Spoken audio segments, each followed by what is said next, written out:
매일 성경 묵상을 돕는 해설 가이드입니다. 안녕하세요. 묵상 코치입니다. 함께 읽고 나눌 말씀은 스가랴 1장 1절에서 6절까지 말씀입니다. 오늘 본문은 스가랴 전체의 서론의 역할을 합니다. 저자는 가장 중요한 주제를 먼저 제시한 후에 이 주제를 확대 발전시키는 방식을 전개합니다. 이스라엘 조상에 대한 심판의 메시지를 전하면서 현 세대를 향해 회개와 순종을 촉구합니다. 핵심 구절은 3절에 나오는 너희는 내게로 돌아오라 내가 너에게로 돌아가리라 입니다. 1절은 시대적 배경입니다. 스가랴서에서는 여호와의 말씀이 임한 시기를 3번 언급합니다. 이는 스가랴가 여호와에게서 받은 예언의 시기를 가리키는 동시에 스가랴서 전체 흐름을 가늠하는 중요한 역할을 합니다. 곧 장면이 바뀌거나 주제의 흐름이 전환되는 것을 가리키는 표시어에 해당합니다.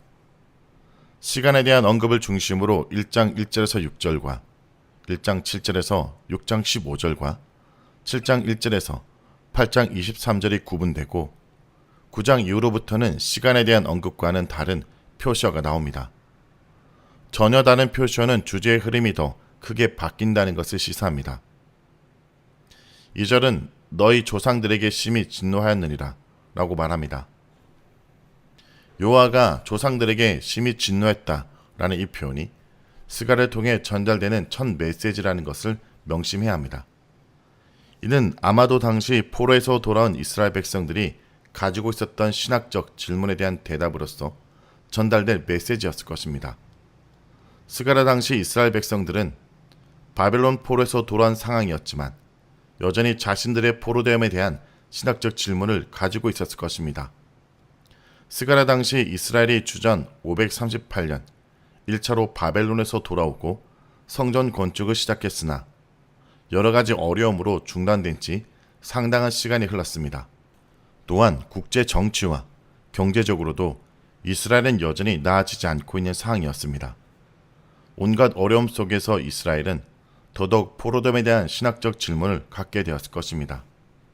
남유다는 왜 바벨론에 멸망하여 포로로 끌려가게 되었는가? 다시 돌아와서 성전을 재건하고 신앙 공동체를 회복해야 될 임무를 부여받았지만 그들은 여전히 여호와에 대한 의문을 갖고 있었습니다. 과연 여호와 하나님은 능력의 하나님인가? 살아계신 하나님인가? 하나님이 능력의 하나님이라면 하나님의 백성이 멸망하고 포로로 끌려가게 허락했는가? 돌아와서 성전을 재건하려 할 때 왜 성전 재건에 대한 방해가 있었는가? 과연 성전을 재건하는 게 의미가 있는 일인가? 스가랴 선지자를 통해 전하는 메시지는 여호와 하나님이 무능하기 때문이 아니라는 것입니다.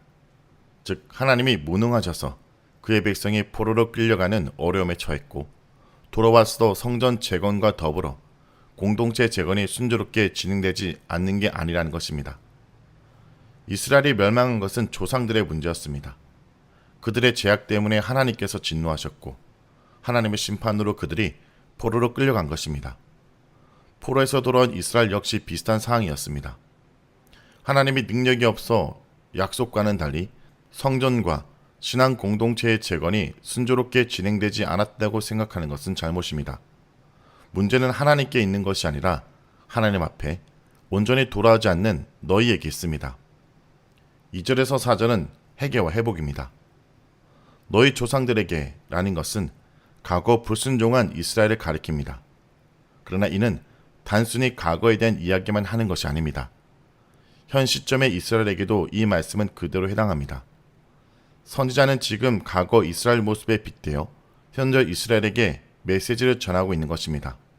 2절에 여호와가 너희 조상들에게 심히 진노하였느니라 라는 이 말씀은 하나님께서 선지자 스가랴와 너희, 즉 현재 이스라엘에게 전하는 첫 메시지입니다. 이후 스가랴 선지자는 이 메시지를 확장 발전시킵니다. 3절에 너는 그들에게 말하기를 해서 그들은 스가랴 당시 이스라엘을 가리킵니다. 2절은 너희 조상들을 이야기하고 4절에서 다시 너희 조상들을 본받지 말라라고 하면서 조상들에 대한 이야기로 돌아가지만 단락의 중요한 초점은 현재 이스라엘에 있습니다. 또한 이 단락의 핵심 표현은 너희는 내게로 돌아오라 그리하면 내가 너에게 돌아가리라 입니다. 이 표현은 스가랴 전체의 주제가 되기도 합니다. 이후에 나오는 한상이나 여호와의 날에 대한 반복적인 언급처럼 양상은 달라지지만 이 핵심 주제는 스가랴서 전체를 통해 유지됩니다. 동일한 동사 슈브를 가지고 돌아오다와 돌아가다를 표현했지만 이 동사는 이스라엘 회개와 여호와의 회복이라는 주제를 모두 전달합니다. 사절은 조상들을 본받지 말라라고 얘기합니다. 이전 세대가 선자의 말에 귀를 기울이지 않아 자신들의 악한 행위에서 돌아서지 않았습니다. 그로 인해 하나님께서 조상들에게 주신 약속의 땅을 물려받았지만 그들은 결국 땅을 빼앗기고 포로로 끌려가고 말았습니다. 6절에서는 이런 비극이 이스라엘이 범한 악한 행위로 인해 심판을 받았기 때문임을 분명히 하고 있습니다. 악한 길과 악한 행위는 병행을 이루며 이스라엘의 악한 행위를 지적합니다. 그뿐 아니라 조상들이 듣지 아니하고 귀를 기울이지 않았다고 지적하는데 이는 조상들의 불순종을 가리키지만 궁극적으로는 현 세대 이스라엘 역시 조상들과 다를 바가 없다라는 것을 시사합니다. 5절에서 6절은 영원한 하나님 말씀과 법도입니다. 5절에서의 너희 조상들이 어디 있느냐 또 선지자들이 영원히 살겠느냐라는 표현은 6절의 내 말과 내 법도가 영원하며 끝까지 미치는 것과 대조됩니다. 이를 통해 조상들이나 심지어 말씀을 전했던 선지자들도 영원하지 않으며 일시적일 뿐이라는 것을 강조합니다. 6절에서는 조상들이나 선지자들은 일시적인 존재들이지만 여호와 말씀과 법도는 반드시 이루어지며 그 행한 대로 결과를 낳았다는 것을 강조합니다. 6절에 내 말과 내 법도들이 어찌 너희 조상들에게 임하지 아니하느냐라는 것은 여호와 말씀대로 곧 율법에 기록한 대로 조상들에게 이루어진다는 뜻입니다. 이 의미는 6절에서 조상들이 스스로 하는 말에서도 드러납니다. 여호와께서 우리 길대로 우리 행위대로 행하셨다는 표현에서도 하나님께서 조상들을 심판하신 근거가 그들에게 임한 여호와의 법도와 말씀이었음을 알려줍니다. 하나님께서는 이미 시내산과 모압 언약에서 언약적인 저주와 축복을 선포하여 언약에 충실할 것을 경고하셨습니다. 이 언약에 따라 북이스라엘과 남유다는 약속의 땅에서 쫓겨나 아수르와 바벨론의 포로로 끌려갔습니다. 이스라엘에게 가나안 점령과 정착보다 중요한 것은 그 땅을 주신 하나님과의 언약 관계에 충실하여 하나님을 섬기고 하나님의 백성답게 사명을 감당하는 것이었습니다. 하나님의 의도를 따라 제상 나라로서 거룩한 백성이 되는 것입니다. 현재 이스라엘은 언약의 길을 떠난 조상들을 하나님께서 쫓아내시고 포로로 만드신 비극의 역사를 기억해야만 합니다. 그 땅을 차지하는 것이 끝이 아니듯 포로에서 돌아온 것이 끝이 아니기 때문입니다. 스가랴 선지자는 지금까지 이스라엘 역사에 은혜를 베푸신 하나님의 의도와 뜻이 무엇인지 상기시키고 있습니다. 성도 여러분, 스가랴의 외침은 단순한 과거의 이야기가 아닙니다. 그것은 오늘 이 시대를 살아가는 우리에게 던지는 급한 메시지입니다. 우리 삶이 무너진 성전처럼 황폐해졌다고 느낄 때 우리는 무엇을 해야 할까요? 스가랴는 말합니다. 하나님께로 돌아오라. 우리의 죄를 인정하고 과거의 실패를 직시하며 우리의 마음의 방향을 온전히 하나님께 돌이킬 때 비로소 우리의 삶은 새로운 시작을 맞이하게 될 것입니다. 하나님께로 돌아온다는 것은 단순히 교회에 출석하거나 종교적 행위를 하는 것을 의미하지 않습니다. 그것은 우리 삶의 모든 영역에서 하나님의 주권을 인정하고 그분의 말씀에 순종하며 살아가는 것입니다. 마치 포로에서 돌아온 이스라엘 백성들이 무너진 성전을 재건하기 위해 돌 하나, 나무 한 조각을 쌓아 올렸듯이 우리도 믿음의 작은 행위들로 무너진 마음의 성전을 재건해야 합니다. 오늘 우리에게 주어진 말씀은 희망의 씨앗입니다.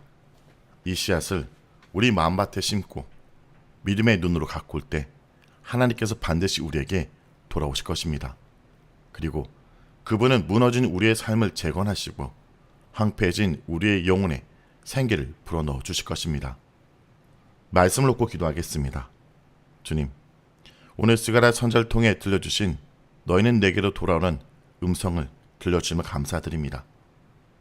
우리가 살아가는 이 시대는 너무나 많은 소음과 유혹으로 가득 차 있습니다. 무엇을 위해 살아야 하는지, 어디로 가야 하는지 길을 잃고 헤매는 저희의 모습을 용서하여 주옵소서. 과거 우리의 죄악과 실패를 정직하게 직면할 수 있는 용기를 허락하여 주시고 우리 하나님만이 우리의 유일한 소망임을 고백하게 하여 주옵소서. 우리의 마음을 돌이켜 하나님께로 향하게 하시고 그리하여 하나님께서 우리에게로 돌아오시는 놀라운 은혜를 오늘도 경험하게 하여 주옵소서. 예수님의 이름으로 기도합니다. 아멘.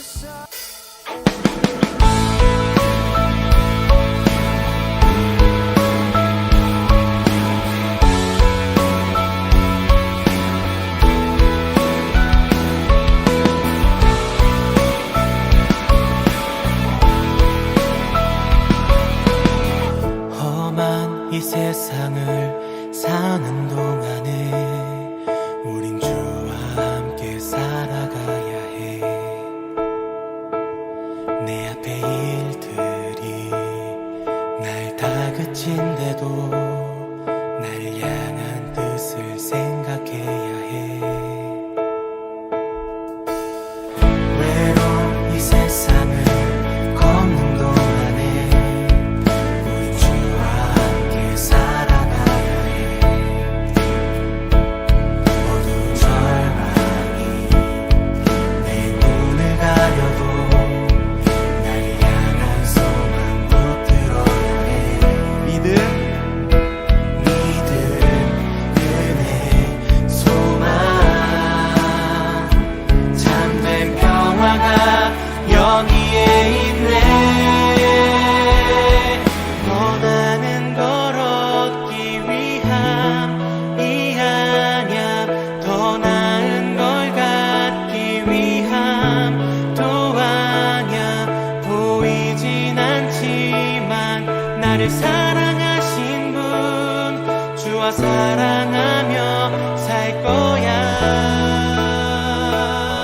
내 뜻대로 되지 않을지도 몰라. 나 가진 걸 놓아야 할지도 몰라. 세상이 모르는 가장 아름다우신 주와 함께 걸어갈 거야. 우린 주와 함께 살아가야 해.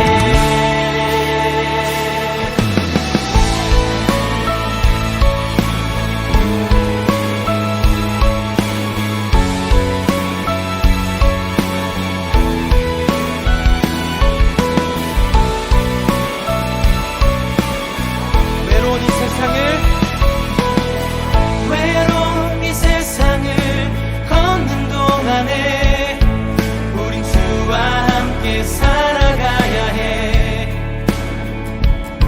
어두운 절망이 내 눈을 가려도 나를 향한 소망 붙들어야 해.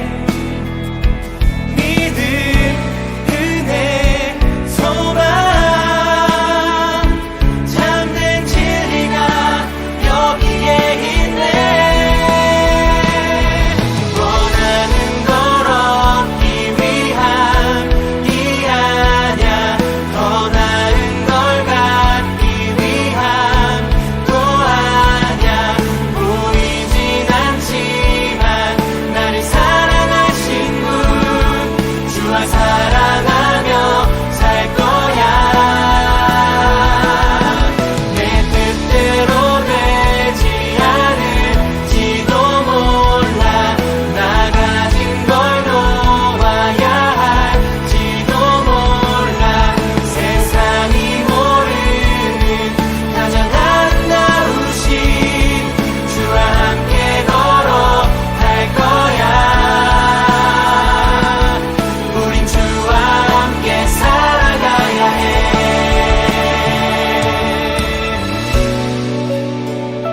우리가 살아가는 이 길이 외롭고 험할지라도 참된 진리 되시고 또 우리의 진정한 복 되신 주님을 날마다 선택하고 또 그분의 길을 따라 살아가는 우리가 되길 간절히 소망합니다.